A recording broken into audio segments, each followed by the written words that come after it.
Hey my loves, I'm Ellie Frost, and this channel is about the multi-dimensional approach to rapidly and radically healing and transforming during and after narcissistic abuse. And this video today is about how the narcissist forces the relationship with you, right?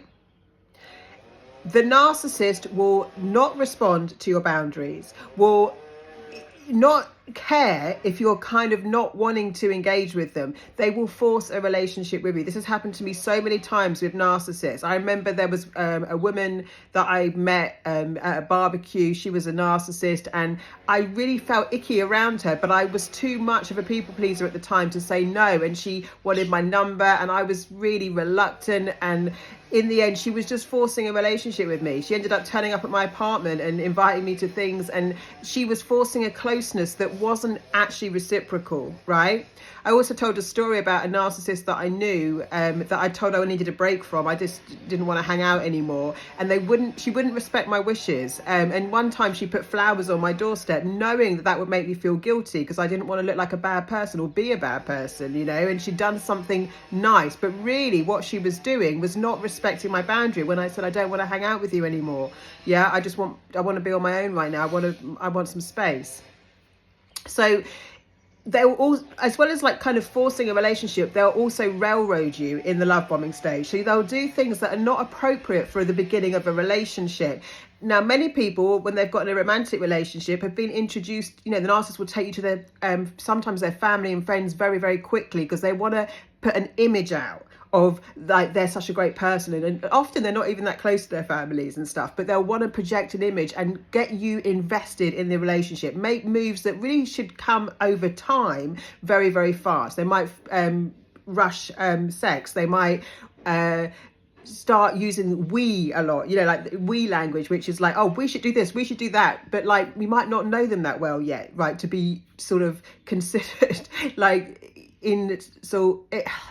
invested in that way. Do you know what I mean? So they can rush it. They tend to want to railroad you. So before you know it, you are now having a relationship that hasn't really evolved over time organically, but one that's been engineered by the narcissist, right, to get you on the hook. They want to get you on the hook. They want you hooked in them, invested in them. They want to be a main focus of your attention. They want you ruminating about what they're doing next, walking on eggshells, not knowing what's going to happen next, but also rushed into, often physically, definitely emotionally and psychically, a relationship that is quite serious, you know, quite a serious investment, but that hasn't naturally evolved itself. I hope this makes sense, right? So if you're being rushed in a relationship, there's some things that you can do.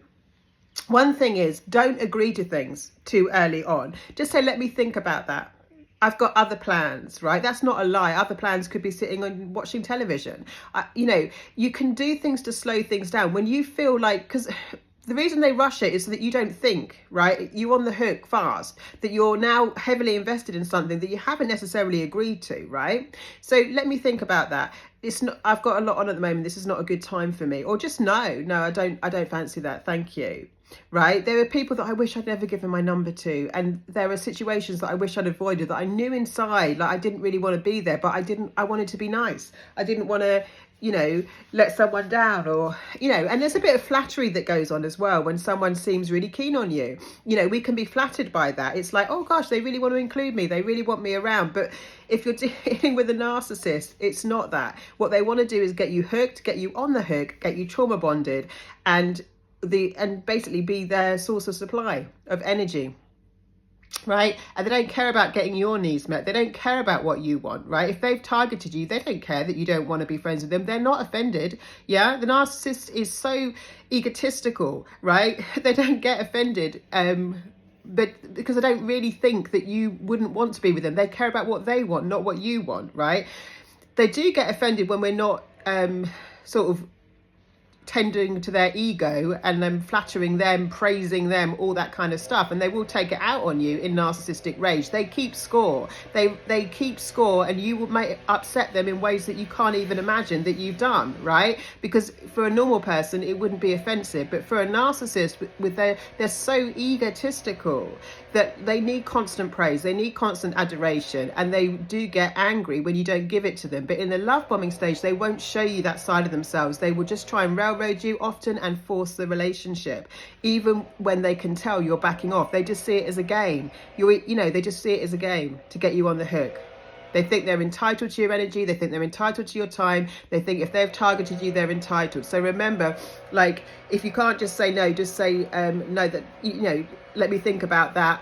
I'll get back to you if I want to come. Things like that. Just buy yourself time and keep hold of yourself, and just come into your body more with these people, and really think about how they're making you feel. Yeah.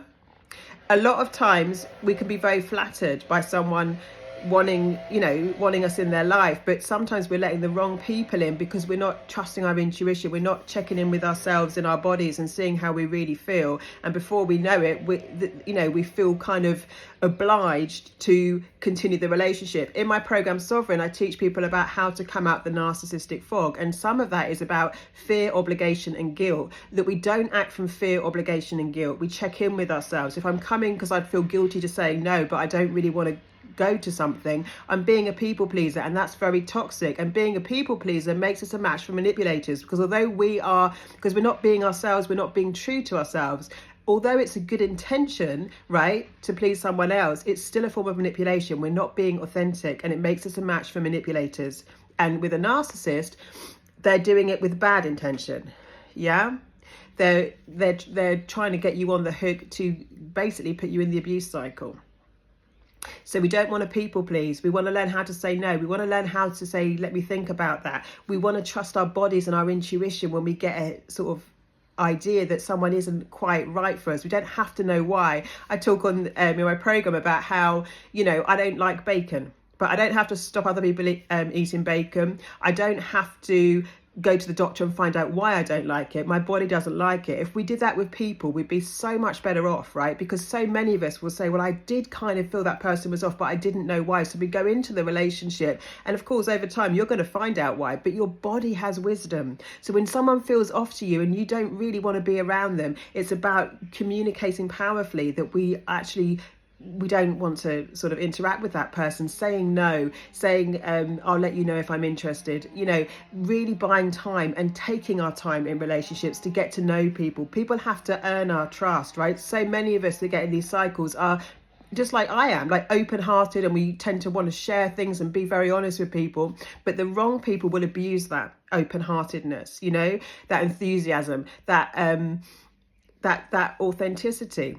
So we have to be aware of how we're feeling around people in our bodies, because our body often does give us the intuition. We don't have to know why that person is off. Some animals, like when I take my dog for a walk, it doesn't like some other dogs, right? It doesn't need to know why, it just doesn't feel right. If we would do that more, we would be less likely to get into these cycles. So just check in with your body, take your time in relationships, right? And we have to learn how to say no.